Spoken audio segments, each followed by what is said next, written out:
What's going on, good people? Hope you guys are doing good today. And for this video, we're going to be talking a little bit about the short-term future of the Seahawks, specifically as it regards one Geno Smith, the surprising franchise quarterback.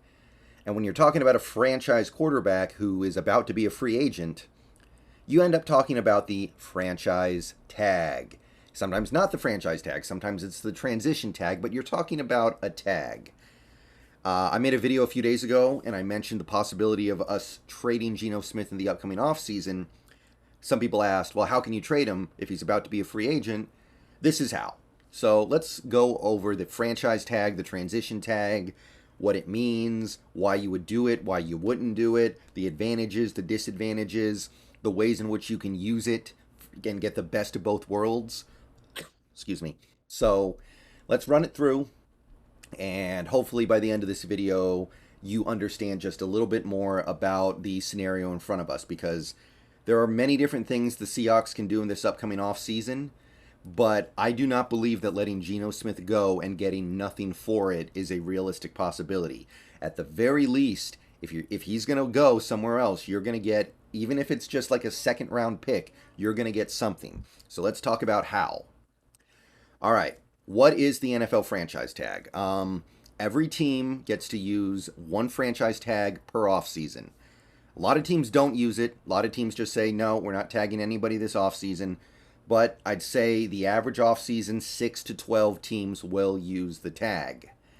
And basically what the tag is, it's a 1-year contract that a team can place on a player that they cannot refuse. If an NFL team places the franchise tag on a player, it's a 1-year deal and the player can't decline it. He can't say, no, I don't want it, get it out of my face. He can't say, no, just let me go be a free agent, please. He can't say, no, give me a long-term deal. No, he's got to take the tag. And if he doesn't like it, the only real recourse he has is to just say, okay, I'm not playing. But then you're not playing. Then you're not making any money. So the franchise tag, it's not popular for players, and honestly, teams don't really like to use it once the season starts. It's a tool for negotiation when the off season is on. But the upshot for the player is that the franchise tag and even the transition tag is a lot of money.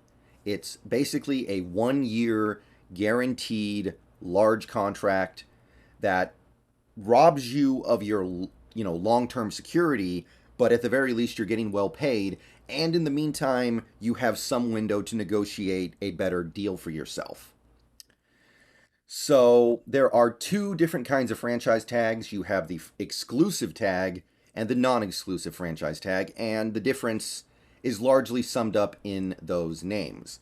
If you put the exclusive franchise tag on a player, it's a done deal. Nothing else can happen. The player cannot negotiate with another team. Other teams cannot come to you and say, hey, we want to offer that guy more money than the tag. You're going to have to match it, or you're going to have to let us take him.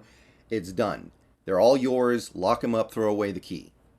Non-exclusive, it's still a franchise tag, but the player can go to other teams and say, hey, offer me more than the tag, and I'll come, and I want to come play for you. And the team can also go to the team that applied the tag and say, hey, let's make a deal here, okay? I know you franchise tagged this guy, but trade him to us. We'll extend him. We'll take the player, and we'll give you draft picks in exchange. I remember this happened with Jonathan Abraham. Now, a team can just take a non-exclusive franchise tag player. Let's say we put the non-exclusive franchise tag on Geno Smith. And let's say another team like Tampa Bay comes out and says, hey, Geno, we're going to offer you a contract that is bigger than the non-exclusive franchise tag. And maybe it'll be like $40 million a year. And the Seahawks go, no, we don't want to give Geno $40 million a year. Get out of here. It's okay, Geno. Thanks for the ride, but we're not giving you $40 million a year. Tampa Bay gets him, but Tampa Bay has to give us 2 first-round picks. Has to. The only way they can avoid that would be to negotiate some kind of deal with the team where they say, okay, we're not going to give you 2 firsts, but if you trade him to us, we will give you maybe 1 first, maybe a second rounder and a third rounder, something like that, something more reasonable.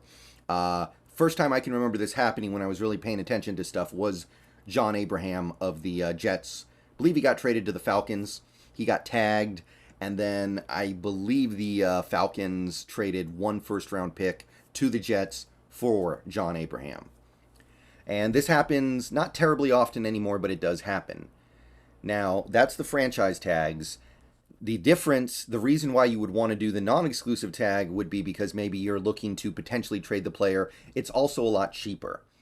The one last thing I want to talk about real quick, the transition tag is the same thing, except it's cheaper. And if another team tops the transition tag offer with a bigger contract and you don't match the contract, you don't get anything. It gives you the right of first refusal, but it does not give you are not entitled to any draft picks if another team tops your offer and takes that player. Most people in Seattle who've been watching the Seahawks long enough are very familiar with the transition tag because we got hosed big time with a usage of the transition tag back in 2006. Story time for those of you who maybe don't recall this or weren't watching football back then because you were not born yet maybe. The Seahawks used the transition tag on Steve Hutchinson, who was at the time the best guard in the NFL, figuring they were just going to extend him. And then the Vikings made him an offer of a $49 million contract that would become fully guaranteed if, I believe the contingent was, he played 5 or more games in any one season within the state of Washington. It was something like that. It was some ridiculous rule lawyering BS, like something Saul Goodman would come up with.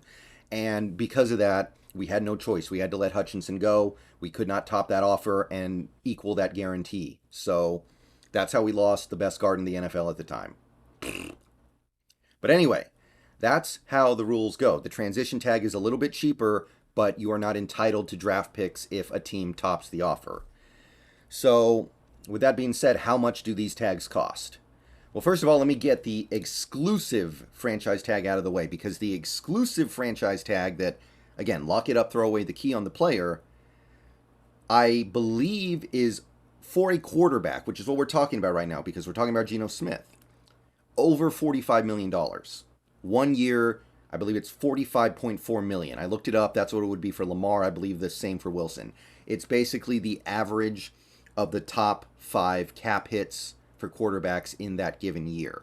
That's huge. That's awful. That's terrible. Nobody wants to do that. I don't think that's a realistic possibility. Talking about Geno, I think what is possible would be the non-exclusive franchise tag or the transition tag. What do those cost? Well, the franchise tag is projected to be about $31.5 million. This is, I believe, the average of the top 5 players at the position over the last 5 years. So it's significantly less because it's not including things like the Rodgers extension, the Watson extension, the Kyler Murray extension. It's going all the way back 5 years to when, that was before Wilson's even third contract. That was back when Wilson was on his second contract. That was back before the Mahomes contract. It was back before Josh Allen. So those things get incorporated and it drags the tag value way down to 31.5. The transition tag is a little bit less than that too, 28 flat estimated. Could be a little bit more by the time we get there, but I think we're looking at about 28 million. Little more reasonable, little more possible. And what does this mean for the Seahawks as it regards Geno Smith? Well, I can tell you this, Geno Smith's not going to want to play on the tag. Most players don't, because you have no long-term security. Nobody wants to do that. Nobody wants to know I could go out here, break my leg, and be entitled to zero money going forward. Nobody wants to deal with that. The team, I'll tell you, doesn't really like it that much either. The team doesn't want to be paying one player all that money in one season with no opportunity to backload the contract. Like, okay, the franchise tag is 31.5. That full cap hit would be on the books for 2023. Therefore, your ability to sign other players and bring in more help for that quarterback is diminished. But what if you gave Geno Smith 3 years, let's just call it 3 years, $100 million. Let's just use that number. I think it's going to be more. 3 years, $100 million. Well, that's a little bit more, right? That's $33.3 million a year, but you can backload it so that first year, maybe the cap hit is only $14 million or $15 million. Now you have 17 extra million almost to go out and spend on other spots in free agency. Re-sign this guy, re-sign that guy, go get that guy, go get Daron Payne, trade for Khalil Mack, whatever. Whatever it is that you're into, you have more money to do it. Now, obviously, you're pushing the pain down the road, but that's what every team has to do, especially when it comes to a franchise quarterback. You obviously plan for that, and you know that you're going to have this short window to really go all in for a Super Bowl. That's how the NFL works right now. So nobody likes it when a player is playing on the tag. Now, when a player is tagged, they have until about July 15th to negotiate with the team that tagged them. So you can slap the franchise tag on Geno in March and then say, okay, we're going to keep talking. We're going to keep negotiating this contract. We're going to figure it out. We're going to get you an extension or we're going to get you a trade. You have until about July 15th. If you get past July 15th, the tag gets locked in. He's there at that price for 1 year. It's done. So that's after the draft. That's way after free agency. So here's what may happen with Geno Smith. Offseason starts whenever it starts. After the Super Bowl, you put the franchise tag on Geno Smith, basically saying, first dibs, right? It's probably going to be the non-exclusive tag as well. I do think it'll be the franchise tag, though. 1 year, 31 and a half approximately. And then you go, okay, Geno, we're going to go through free agency. We're going to go through the draft. And we're going to see where we are in, May or June. And in all likelihood, what we're going to do is we're going to work on a contract extension with you. We're going to try to find some middle ground, and we're going to get you a long-term deal. You're not going to play on the tag. But just in case we can't, or we draft a guy, we can trade you. Either way, you're not going to have to play on the tag. We're going to trade you to a team that is willing to extend you. Maybe we'll even do it during the draft. Maybe we're not even going to get to that point in June. Maybe we draft C.J. Stroud, and then we're like, oh, we have a franchise quarterback now on a rookie deal. Let's go. $10 million a year for the next 3 years minimum. Okay, let's trade Geno to a team that needs a quarterback right now. Geno gets his long-term money. A team that needs a quarterback now gets the quarterback now. And we get some draft picks recouped. We get maybe a first rounder, maybe a second and third, maybe... I don't know exactly what it'll be. It's going to be hard to determine Geno's value because this is such a weird spot. But this allows you to keep your options open. You can go through free agency and see what's up. You can go through the draft and see what's up. And when the draft comes around, you're going to have a pretty good idea of whether or not you want to go in with Geno or you don't. But you're going to kind of have him reserved. You're going to kind of have that in your back pocket where he can't go to another team and just sign and just leave you, but you haven't committed to him long term yet. That's how most teams want to use the franchise tag. They don't want to give a dude a whole bunch of money and a huge cap hit on 1 year.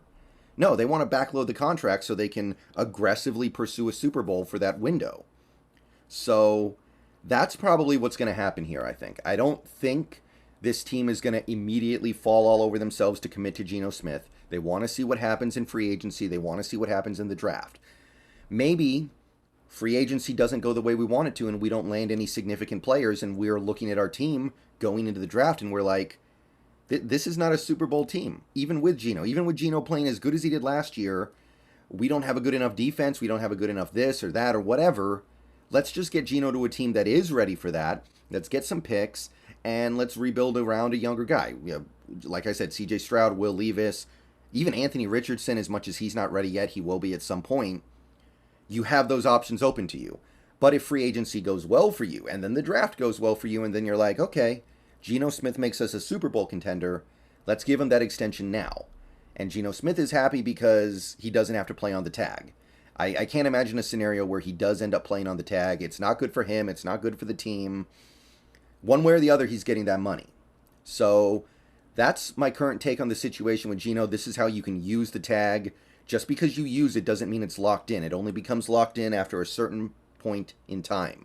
So I think that we are going to keep our options open as this offseason goes on as it concerns Geno. We will not trade him immediately. We will not re-sign him long-term immediately. We're going to use the tag, see what happens, and there you go. All right.